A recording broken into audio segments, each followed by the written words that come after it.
School report card. Mary Ann, can you click that link? So one of the requirements by the state is that we do review the school report card at a public board meeting. I'm looking to... Mary Ann is going to pull up the link there. I have the extra mouse today so I can move around with you a little bit, but I wanted to pull it up myself here so I could have a little better idea. Just because it's kind of hard to see on that screen.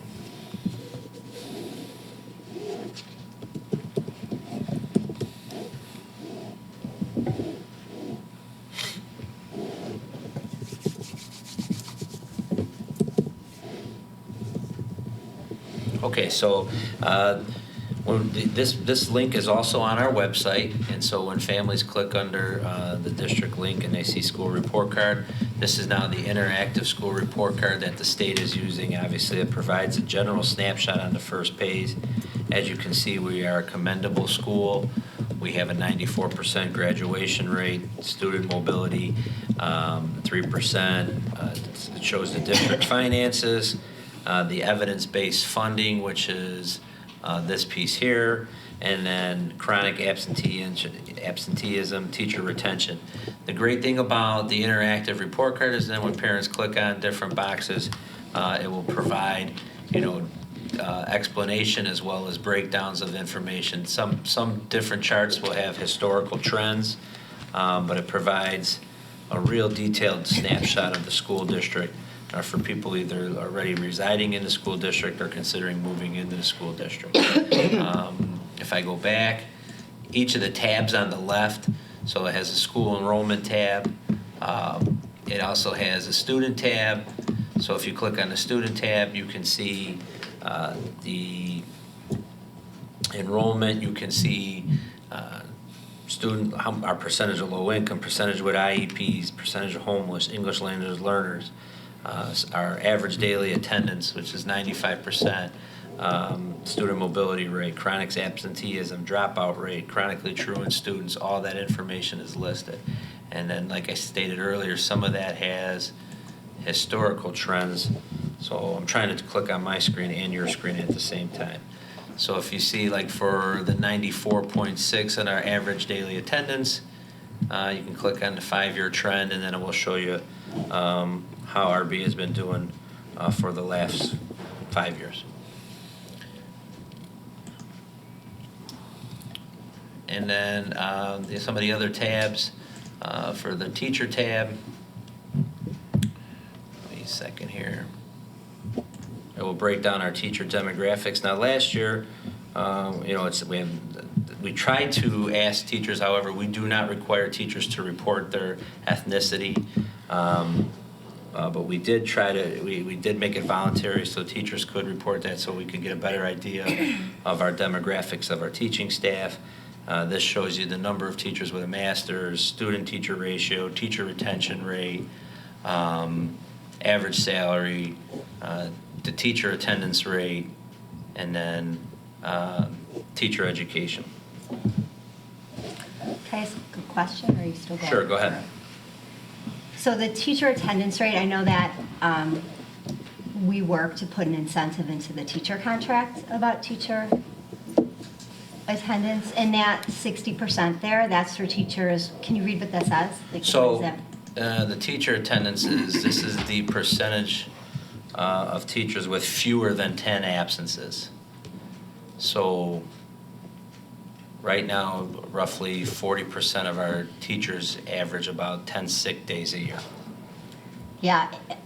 Can I just ask, and maybe, I don't know if Dr. Freitas knows this, but, and I would hope, is that part of the evaluation process? I know that school code requires teacher attendance to be considered as part of the evaluative process. Is that something that's looked at for teachers that have a pattern of 10 or more? And Dr. Freitas probably doesn't know this, but Kristen, you want to comment on that, or do you want me to comment? From the past. I'm just I curious. can. Yeah, we certainly look for a pattern, as there can be extenuating circumstances for one particular year for a teacher to need to be out for 10 plus sick days.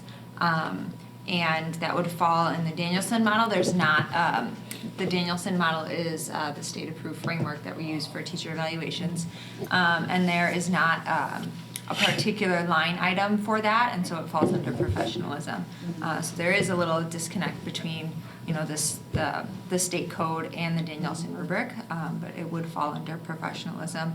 But we do look for a pattern over multiple years and not just 1 year. Of course.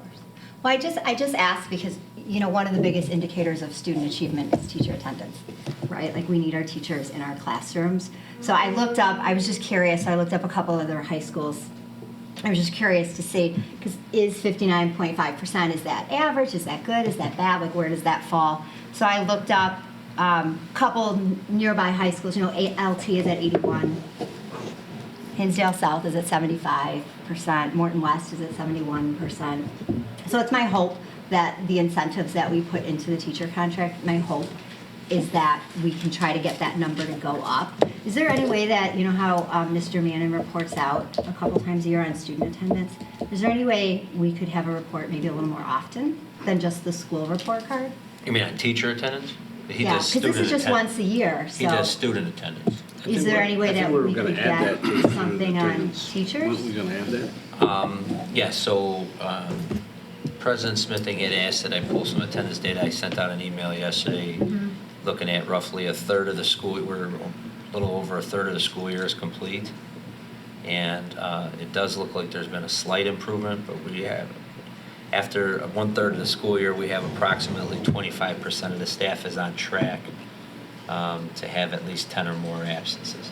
So if we stay on that track, it would be an improvement from what you're seeing up here with the 60% or 59.5.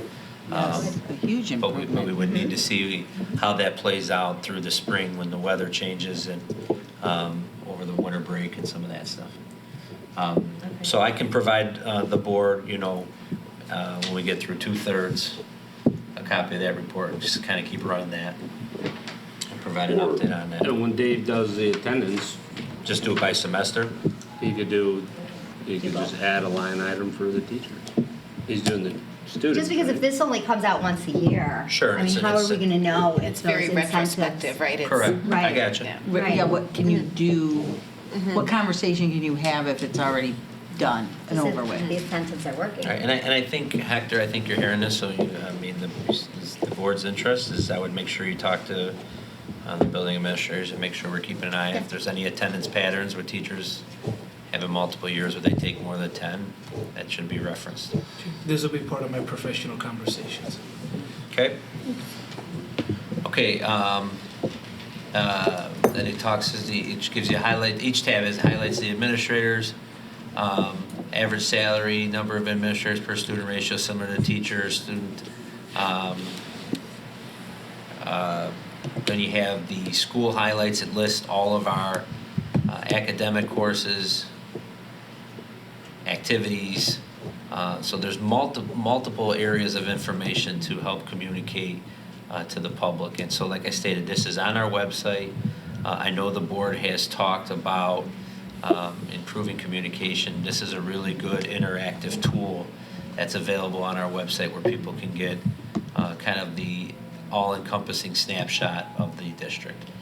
Would it be possible if, I know we do talks with the principal, but possibly even getting a principal talk at some of our local libraries to go over the school report card? I don't know if there'd be a time of year where it makes sense to invite the public in, especially if they didn't have students to the library, to say, we'd like to share our student report card with you, and if you have questions, come and see it.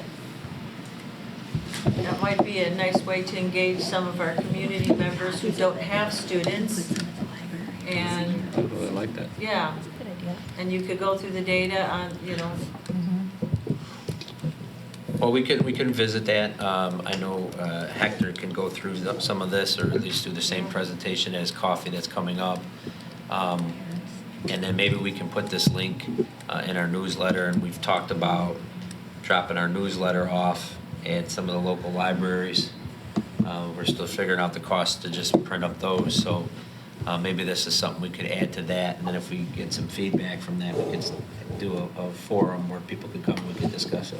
Yeah, we did a forum that was at a library where you would have people who don't have kids in the school, but, you know, they're cognizant of their tax bill. They can come It and. goes into that, trying to reach that community member. When I was at the Veterans Day breakfast, I asked the table of the elderly gentleman the question, you know, and it came up, the library really came up as something that they go and they do. They go to the library, Yeah. they do that. And then I thought back to our conversations, Laura, and I think that all ties in there, because it does make sense. Instead of doing it in this forum, where it's 7 o'clock at the school, we do it over there at 4 o'clock or 3:30. 10 o'clock. I mean, Right, and the 10 in the library- morning might not work for us, but, Right. and it might not work for a forum. And the library sends out their newsletter, it could be part of, you know, something they're going to do, or even young couples that are looking at a neighborhood or something might want to come and they have younger kids, are they gonna stay here, are they gonna look to buy a house somewhere else? I mean, I think it's a nice, Or we could bring in, you can invite the, you know, the real estate agents. yeah. We do a realtor breakfast already. We go through all this with our realtors. Yeah, there's good. They do it at the village. Still feel we have to do a little more, because we heard that message loud and clear during the campaign. We're, Okay. a lot going on, but it's not all getting out there. Okay, is there any other comments on or questions on the school report card? No, just student attendance is 94.6, right? Yes. On there, and teacher attendance is so much less. Yeah, it's not apples to apples because that's the average daily attendance, and the Sure. teachers is listing people that have 10 or more absences. Right. But it's not, We want, right, we. Correct. Every day we say we want kids in the seats so they can learn. We need teachers in their rooms to teach them. correct, absolutely, sure. All right, student Okay, Mary Ann, we'll move on to the next item.